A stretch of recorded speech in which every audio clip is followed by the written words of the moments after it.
Well, today I thought I'd make a short video for you guys to practice some movements at home to help strengthen the core, which in yoga it's really helpful to have a strong core. And yeah, well, let's go ahead and get started.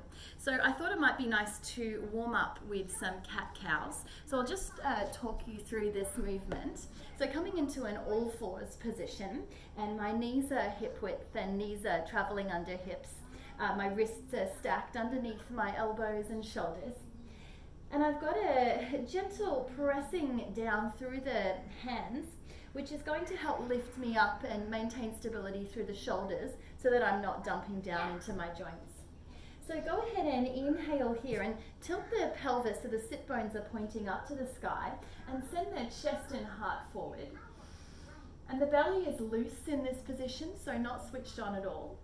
And then when we exhale, we're going to really tighten through the belly and start to pull that belly button, draw it up towards the spine, round through the back.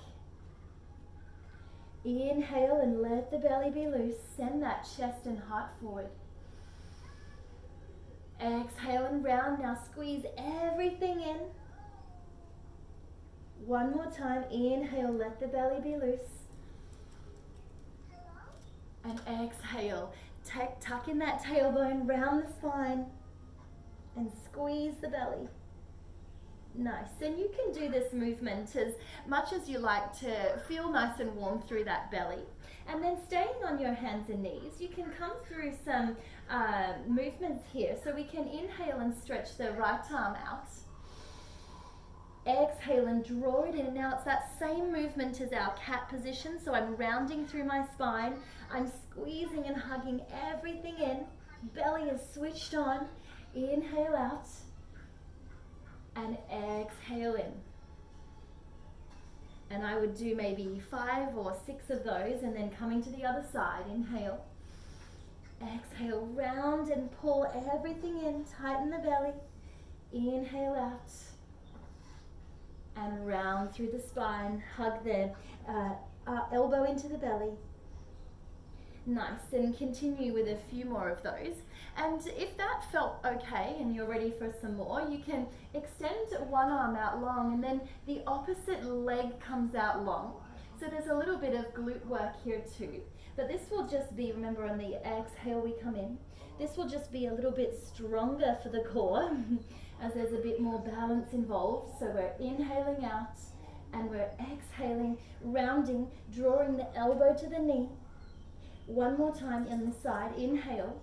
And trying to focus on keeping the heel on that lifted leg in and tucked up as close to the bottom as you can. So it's not down here close to the earth. We're drawing it up and into the body. So it's like everything's curling in as close and tight as we can get it. And then we'd go for rounds on the other side. So inhale out, exhale coming through, squeezing everything together. And you do as many rounds of that as you can. And then of course there's plank. So from our hands and knees, we can come down onto the forearms, and then push the knees back a little. And we're bringing the hips down in line, and I'm tucking my tail, scooping my tailbone under, and holding here. So everything is tight. Now we don't want the spine to sag and the bottom to come down too low. So we're nice and lifted, and you'll be able to feel when you're in the right position, because it's going to feel harder to hold it up, and that's where you know you're in the right position. And we don't want the bottom too high either, because you'll notice that's not working much in the core. So when you bring it down in line and scoop that tailbone under, squeeze everything in, you'll notice that the core has to switch on to support the body. And you can come up onto the palms as well. Again, stacking wrists, elbows and shoulders. And again, I'm scooping my tailbone under and shortening the distance between pubic bone and belly button is another good way to visualize it.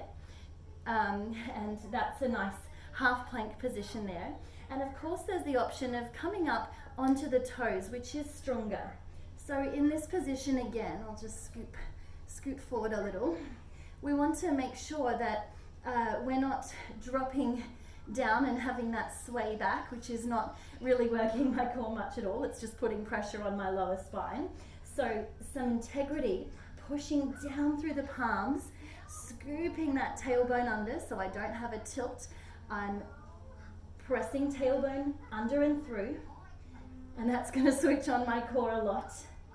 And then maybe practicing this in front of a mirror, because sometimes as we get tired, the bottom likes to come up a little more. So just having a go at keeping in line, tucking that tailbone, pressing through the palms. You've got this, and of course, breathing. In class we practice what's called the ha breath, so it's like this raspy kind of sigh, breathing out through the mouth and literally opening the mouth and lips and letting that air come out. And I just find that so powerful to penetrate through any strong sensations. So feel free to go ahead and practice using that breath as you go. So yes, so holding that plank position, whether you're on your knees or up on the toes for a little more strength, hi Lucy, is a good one. And then lastly, to add into your flow is our boat pose. So you can, Lucy, can I just scoot you forward just, thank you. She wants to be right in the shot there. Stay there, good girl. Coming into our cosmic egg shape first, which is tucking into a ball, and you can maybe see my toes are actually connected onto the earth, and I'm lengthening through my spine. And then you can start to have a play with balance and lift the toes, maybe one at a time, off the floor, and stick with that balance, but focus on the core. So I'm still drawing that belly button back into the spine. Take a few breaths here.